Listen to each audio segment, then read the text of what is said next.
بسم الله الرحمن الرحيم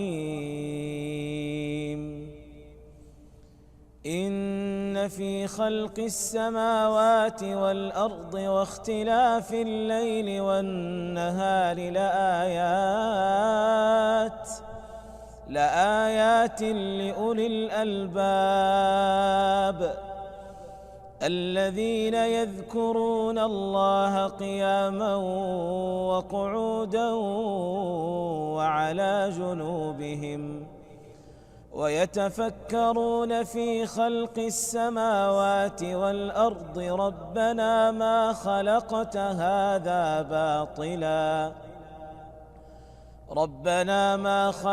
هذا باطلا سبحانك فقنا عذاب النار. Bismillahirrahmanirrahim. Assalamualaikum warahmatullahi wabarakatuh. Waalaikumsalam warahmatullahi wabarakatuh. Alhamdulillahirabbil alamin. Asyhadu an la ilaha illallah, asyhadu anna Muhammadar Rasulullah. Rabbi shrah li sadri wa yassir li amri wahlul 'uqdatam min lisani yafqahu qawli. Rabbi zidni ilmi warzuqni fahma.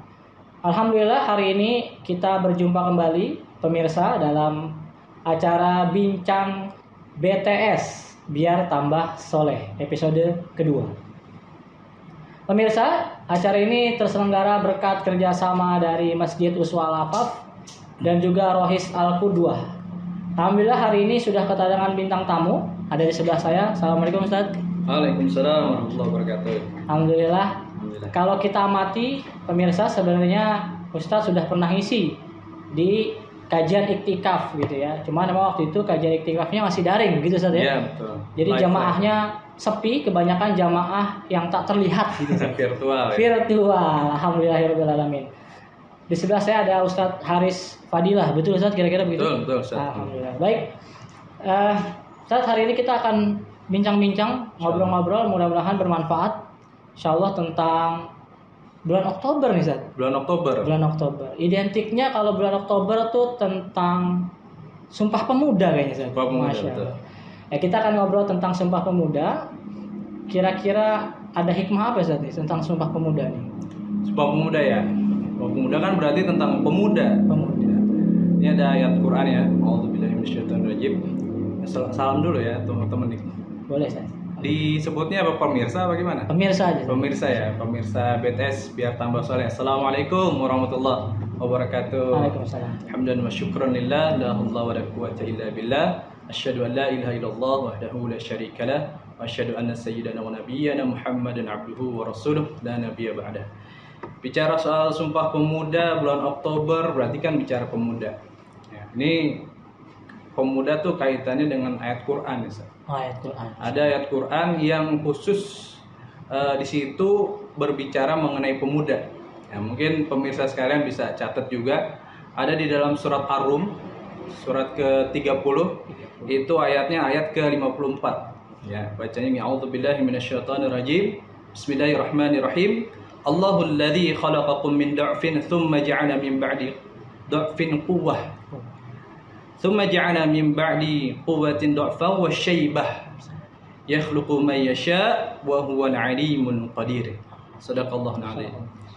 Jadi Allah Subhanahu wa taala berfirman, Allah lah yang menciptakan kamu dari keadaan lemah.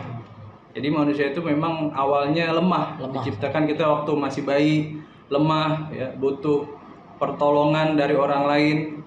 Bahkan dulu kalau kita mau balikin badan aja nggak bisa ya. Nggak bisa balikin badan, harus butuh bantuan orang. Betul. Makan butuh disuapin, dibikinin. Sangat lemah kita dulu. Sangat lemah.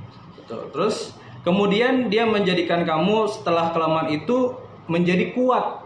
Nah, inilah masa-masa pemuda. Jadi pemuda itu kata kuncinya adalah kuat. Nah, kata kuncinya kuat itu. Kuat saja. Nah, kalau dalam konteks tadi Ustaz, ya kan, Sumpah Pemuda mendorong ya kan, para generasi tua untuk segera memerdekakan Indonesia. Betul. Kira-kira ada hikmah yang bisa diambil nggak Ustaz dari peristiwa Sumpah Pemuda itu kaitannya dengan pemuda yang kuat tadi Ustaz? Ya. Jadi ketika seseorang itu masuki masa muda ya, masih muda itu kuatnya dalam segala macam aspek. Dia aspek pemikirannya kuat, gelora darahnya bergejolak untuk bisa melakukan tindakan-tindakan, ya. Mereka masih fresh dalam segi fisik, ya. Fisiknya kuat, pikirannya kuat, tapi tentu butuh dorongan-dorongan dari orang tua yang lebih berpengalaman. Karenanya waktu itu para pemuda, ya, untuk sampai ke kemerdekaan dari mulai tahun 1908 waktu itu Budi Utomo, terus masuk ke 28 Oktober tahun 1928 adanya Kongres Sumpah Pemuda. Pemuda selalu beririsan dengan orang-orang tua, selalu beriringan jalannya dengan orang-orang tua, karena biar muda, biar kuat butuh orang tua juga untuk mendapatkan nasihat dan dukungan gitu. Baik, nah kalau kita masuk Ustaz, kayaknya kalau dalam Islam tuh ada juga Ustaz ya, yang sumpah-sumpah yang modelnya seperti itu, beriringan dengan orang tua, lalu berkaitan dengan kemerdekaan. Kalau kita lihat di Al-Quran tadi kan sempat disampaikan ayat ya, itu ada cerita Ashabul Kahfi Ustaz. Betul, nah, betul. Itu betul. gimana Ustaz? Ashabul Kahfi ya, surat Al-Kahfi. Al-Kahfi. Surat ke-18 biasanya kita baca hari malam Jumat ya, malam Jumat, hari Jumat hari gitu ya. Boleh. Supaya terhindar dari fitnah Dajjal insyaallah ya. Insyaallah. Ya, di dalam surat Al-Kahfi kan di situ diceritakan mengenai kisah pemuda Kahfi. Kahfi kan artinya gua ya. Pemuda yang memang menyelamatkan dirinya dari menyelamatkan keimanannya. Dia berada di dalam gua. Nah, ada satu hal yang unik tuh. Ada satu hal yang unik berkaitan dengan hal tersebut. Di situ kan ada perdebatan mengenai jumlah. Ada jumlah yang mengatakan 6 orang lalu bertemu dengan satu orang yang sedang berada di dekat gua. Di situ dia sedang berdekatan dengan bawa anjing gitu kan. Terus mereka akhirnya disebut 7 orang. Ada yang bilang 5 dan segala macam. Tapi nggak ada yang bilang satu. Nggak ada yang bilang satu. Nggak ada yang bilang satu. Jadi ini pemuda-pemuda Kahfi ini nggak ada yang bilang satu orang. Jadi memang dalam kehidupan kita nih, kita kadang nggak bisa hidup sendiri. Nggak bisa kita biar kuat, biar hebat, kita butuh orang lain. Saya misalnya lagi ngomong kayak gini, kan butuh ada yang nanya. Bapak yang nanya, Ustadz yang nanya, butuh ada yang jawab, butuh ada yang rekam. Ya, kita butuh orang lain. Dan kalau kata Imam Syafi'i kan, kalau punya sahabat yang memang baik, ya bisa membawa kita ke surga, itu dijaga baik-baik tuh. Iya gak? Betul. Jaga baik-baik. Nah, pesan juga nih buat para pemuda, cari sahabat-sahabat yang baik, yang bisa bawa kita ke jalan kebenaran. Ada orang-orang yang memang di dunia itu mereka bersahabat, tapi di akhirat nanti mereka saling tuduh-menuduh. Saling tuduh-menuduh. Inilah yang bawa saya nih ke jalan kesesatan. Tapi orang-orang yang baik, mereka ketemu dengan sahabat-sahabatnya lagi di surga insyaallah, ya mereka bisa berteman lagi, bersahabat lagi di sana. Gitu. Oh tadi soal kebersamaan, Ustaz. Ini menarik nih. Kalau nggak salah juga karena mereka bersama-sama itu, yang mereka perjuangkan itu adalah persoalan mereka mau terhindar dari apa ya? Kemaksiatan gitu, atau mereka mau merdeka dari kemaksiatan. Kurang lebih begitu cerita Ashabul Kahfi, betul Ustaz? Iya betul. Itu kalau maknanya kita bawa ke konteks ke hari ini dengan Sumpah Pemuda dan Kemerdekaan gimana Ustaz? Ya. Ketika waktu itu kan memang para Ashabul Kahfi kedatangan ya kotanya, kota di tempat mereka tinggal itu kedatangan seorang raja. Ya. Rajanya bernama Dikyanus kalau saya. Iya. Ya. Raja ini ternyata raja yang zalim. Dia membawa kepada kesyirikan, penyembahan kepada berhala. Ya. Jadi berubah struktur kehidupan di dalam kota itu berubah. Di kota itu berubah, akhirnya ada sekelompok pemuda yang mempertahankan keimanannya untuk bisa tetap beriman kepada Allah Subhanahu wa taala. Mereka mau memerdekakan dirinya. Ya. Awalnya sebenarnya tuh kalau dalam sejarahnya Ashabul Kahfi itu nggak langsung lari, nggak langsung lari. Tapi Ashabul Kahfi itu bertahan dengan keimanannya, dipanggil ke kerajaan. Oh, oke. Ditawarkan tuh sama rajanya, mau apa? Mau harta, mau dunia, ya mau wanita, mau tahta, diberikan asal bisa menyembah kepada berhala-berhala mereka. Tapi Ashabul Kahfi ini nggak tergoda. Mereka akhirnya melarikan diri ke gua untuk menyelamatkan keimanan mereka. Ada satu hal tuh yang unik ketika mereka menyelamatkan diri ke dalam gua. Apa yang mereka lakukan pertama kali di gua? Wah, apa itu? Apa tuh? Yang dilakukan pertama kali kan berdoa. Oh iya. Nah, ada satu ungkapan gini dari para ulama. Belajarlah beribadah dari berdoa. Belajarlah beribadah dari berdoa. Ketika kita doa saja nih, kalau saya amati ya, saat-saat ini para pemuda ya suka lihat gitu, kalau lagi doa, udah gitu aja, nggak meresap ke hatinya, nggak meresap ke jiwanya, dia nggak menghayati doanya. Padahal kita harusnya belajar beribadah dari berdoa. Ya, Ashabul Kahfi berdoa kan? Ya, idawal fitnatu ilal kahfi, Rabbana atina min ladunka rahmatan wa hayyi lana min amrina rasyada. Ya, mereka minta rahmat yang datangnya dari Allah, yang datangnya dari sisi Allah. Yang pertama kali dilakukan tuh berdoa. Jadi untuk para pemuda sekarang, untuk memerdekakan diri kita, apa yang harus kita lakukan saat ini, awali dulu semuanya dengan doa. Doa. Iringi dengan doa, akhiri dengan doa. Pemirsa, kalau kita amati dari tadi, memang Sumpah Pemuda identik dengan kemerdekaan, gitu, mendorong untuk kemerdekaan. Diawali oleh pemuda. Hari ini, kalau ketika tadi disampaikan oleh Ustaz tentang cerita Ashabul Kahfi, juga sama ya, tentang memerdekakan diri.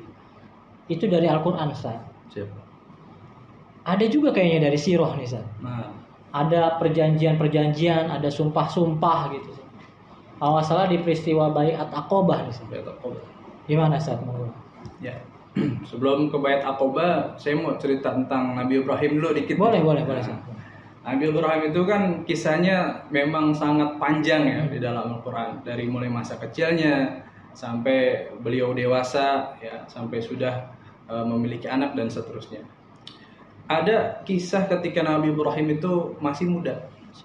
Apa yang dilakukan oleh para pemuda dan terutama waktu itu Nabi Ibrahim itu peduli kepada orang sekitar. Dia lihat masyarakat di sekitarnya, ayahnya sendiri Azar waktu itu menyembah berhala, bahkan membuat berhala.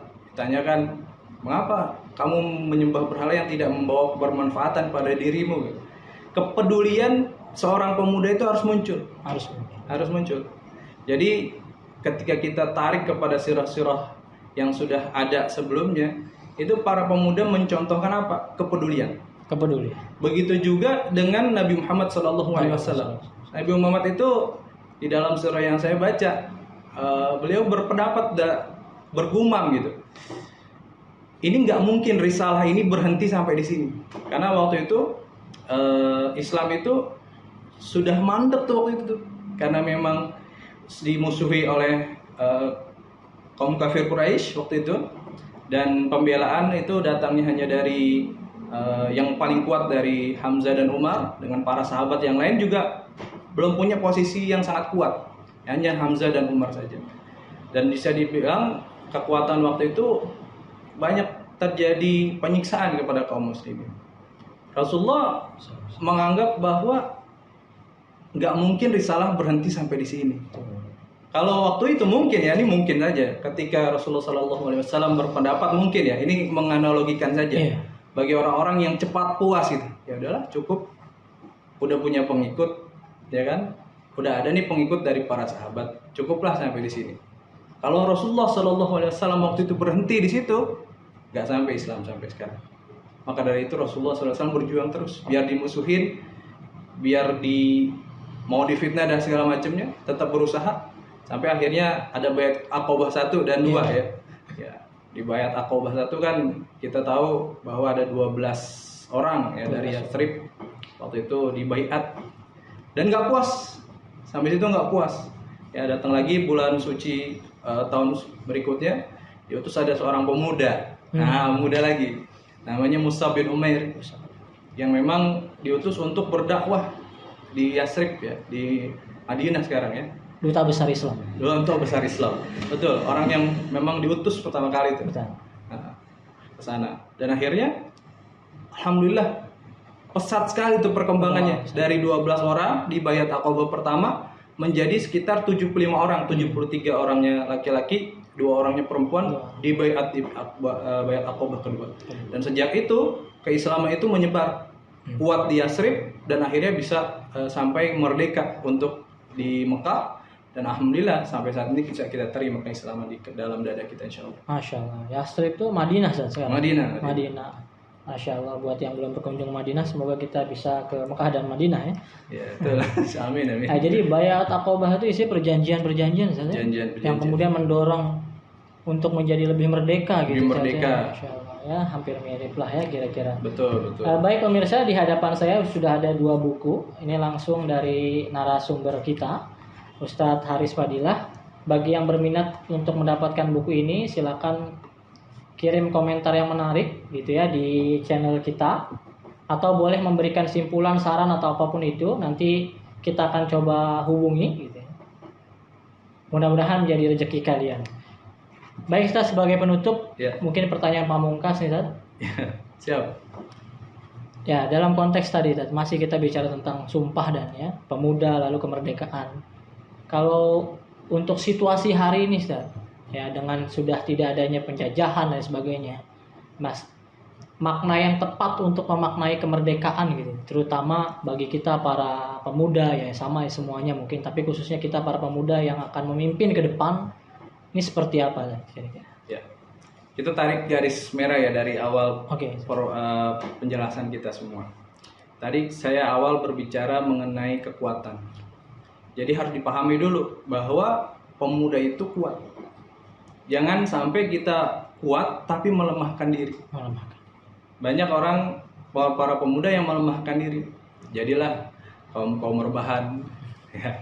Jadilah kaum yang sukanya konsumtif saja. Tidak produktif, tidak kreatif menghasilkan karya.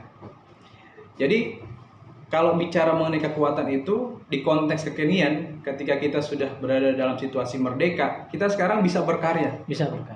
Dan harus membuat karya. Ada satu kalimat dulu yang saya tulis ya di blog saya. Aku tidak punya peluru untuk dapat menembus kepalamu, tapi aku punya jemari yang dapat menari, menghasilkan kata yang dapat menembus jutaan kepala. Masya Allah. Jadi berkaryalah.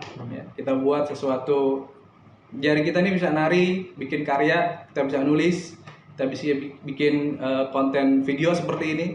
Ini karya yang bisa bermanfaat bagi banyak orang. Apa mimpi yang harusnya pemuda saat ini wujudkan? Mereka dapat bermanfaat walaupun mereka dalam kondisi tidur dan mati. Karya, kalau kita sudah punya karya yang bermanfaat bagi orang lain, tidurnya kita ada pahala yang mengalir. Ada pahala, Masya Allah. Bahkan matinya kita, pahala yang mengalir itu terus kita. Secara kekuatan. Terus yang kedua, tadi kita bicara mengenai punya teman dan sahabat. Punya teman. Ya. Kita harus punya lingkungan yang kondusif. Cari lingkungan yang kondusif, yang bisa mendukung apa yang bisa kita lakukan. Kita pikirin yang positif aja, orang-orang yang mendukung kita. Ada orang-orang yang pasti menjegal kita, pasti ada yang berusaha untuk menjatuhkan kita, memfitnah dan lain sebagainya. Selama kita yakini kita berada dalam jalan kebenaran, kita fokus saja kepada orang-orang yang sedang mendukung kita itu, dan kita dukung orang lain. Ada satu hal yang menarik nih, Ustaz. Kaitannya dengan amal khusus. Jadi gini. Jadi ada cerita dulu ya. Jadi saya pernah dengar dan akhirnya dipraktekkan. Kita tuh harus punya amal yang khusus. Amal yang istimewa. Baik itu amal yang langsung pada Allah maupun amal ijtimaiyah, amal sosial kita. Saya contohkan gini, ada yang pernah bilang begini, kan ditanyakan ya kita dalam forum, apa amal khusus antum, apa amal khusus anda? Ada yang bilang seperti ini, setiap pulang kerja, ini seorang pemuda ya, dia bilang, setiap pulang kerja saya ke rumah sakit, saya mengunjungi orang-orang yang sedang dirawat, lalu saya memotivasi mereka. Itu amal saya, karena mereka ada orang-orang yang sedang sakit dirawat, tapi keluarganya nggak datang. Mungkin di situ dia keluarganya jauh, atau mungkin sudah ditinggalkan keluarganya. Kita menjadi keluarga dia. Ada juga orang yang punya amal istimewa ketika dia dia selalu datang kepada situasi-situasi orang lagi dikuburin. Dia selalu berniat untuk apa? Untuk masuk ke liang lahat itu untuk meletakkan jenazah di tempat peristirahatan terakhirnya. Ada orang yang seperti itu. Maka dari itu saya mau mengajak kita semuanya ya, termasuk diri saya juga. Kita coba kita pikir ini amal istimewa apa yang bisa kita lakukan di waktu-waktu kita yang senggang. Anak muda itu kan harusnya ya belum punya tanggungan yang banyak harusnya. Ya kalau udah agak dewasa kan udah mikirin istri, mikirin anak. Ya. Kalau anak muda harusnya tanggungannya apa? Tanggungannya adalah diri sendiri untuk berbuat banyak kepada orang lain. Nah, coba di pulang-pulang kerja, apa nih amal-amal khusus istimewa yang bisa kita lakukan? Apa kita datengin tukang bubur langganan kita, di situ kita ajak komunikasi. Kalau saya sendiri waktu masih muda ya, ada amal yang saya coba lakukan nih sekedar sharing. Saya dulu ngajar les tuh Pak, ngajar les. Ada orang tua yang, mohon maaf ya, pemabuk. Jadi dia pemabuk, anaknya mau lesnya les ngaji. Masya Allah. Jadi punya inisiatif, dan saya yakin seburuk apapun yang sedang dilakukan oleh seseorang, dia nggak ingin anaknya atau orang-orang terdekatnya melakukan hal yang sama, bahkan lebih buruk dari apa yang dia lakukan. Dia panggil guru ngaji waktu itu saya ya. Tapi ada amal khusus tuh waktu itu yang saya lakukan. Saya ketika kan ngaji itu mulai jam 6 ya maghrib. Saya selalu datang setengah 5. Ya, saya datang setengah 5. Dan ketika setengah 5 kan karena bapak ini juga kerjanya dari rumah. Yang saya lakukan, saya niatkan betul-betul ini menjadi amal istimewa saya. Bagaimana supaya saya ajak ngobrol baik-baik, gali. Akhirnya apa? Lama-kelamaan Allah berikan hidayah kepada bapak tersebut. Bapak tersebut di awal Ramadan pertama kalinya sholat. Nah, anak-anaknya waktu itu masih kecil, ngintip-ngintip lihat bapaknya sholat, nangis mereka.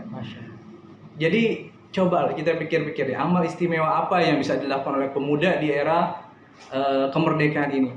Ya, kita sedang bisa melakukan banyak hal, lakukan banyak hal itu untuk kebermanfaatan.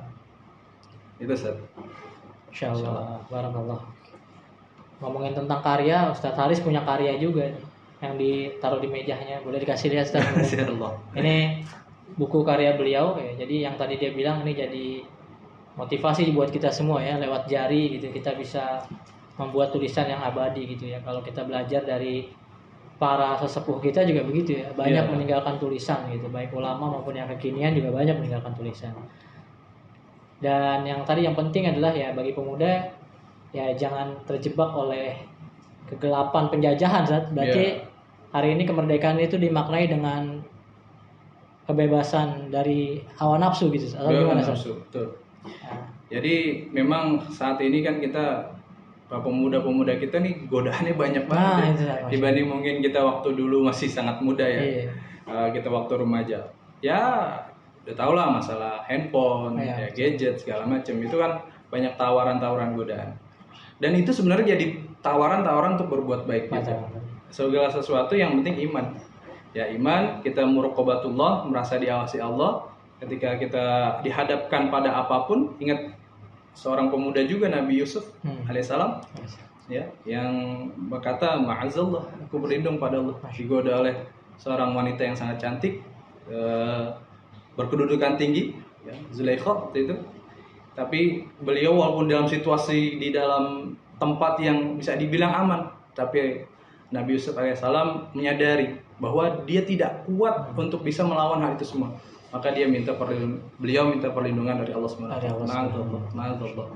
Ya, kita juga yang sehari-hari coba kita sering untuk selalu menempatkan Allah Subhanahu wa taala itu berada dimanapun kita berada. Ya, kita selalu menganggap dan yang benar Allah itu selalu mengawasi kita, sehingga kemerdekaan kita ini tidak sebebas-bebasnya. Ya, kita masih berada dalam aturan-aturan Allah dan aturan-aturan yang dibuat oleh Rasulullah. Nah, alhamdulillahirabbil alamin pemirsa. Ya, demikian bincang BTS kita hari ini episode kedua. Ya, persoalan kemerdekaan ya, terutama buat para pemuda yang hari ini banyak digoda ya. Jadi mari kita bebaskan diri kita dari penjajahan, terutama tentang hawa nafsu ya, melawan hawa nafsu itu sendiri. Kita ubah menjadi kebaikan-kebaikan yang bermanfaat buat diri sendiri maupun orang lain. Barakallahu fiik. Terima kasih Ustaz sudah Terima mampir, kasih. sudah Terima kasih, hadir alhamdulillah. di Bincang BTS episode kedua secara sederhana. Demikian pembahasan kita tentang Sumpah Pemuda Muslim. Subhanallah. Mari kita tutup dengan doa Ustaz ya. Subhanakallahumma wa bihamdika asyhadu an la ilaha illa anta astaghfiruka wa atubu ilaik. Makasih semuanya ya. Ya. Afwan minkum. Assalamualaikum warahmatullahi wabarakatuh. Waalaikumsalam.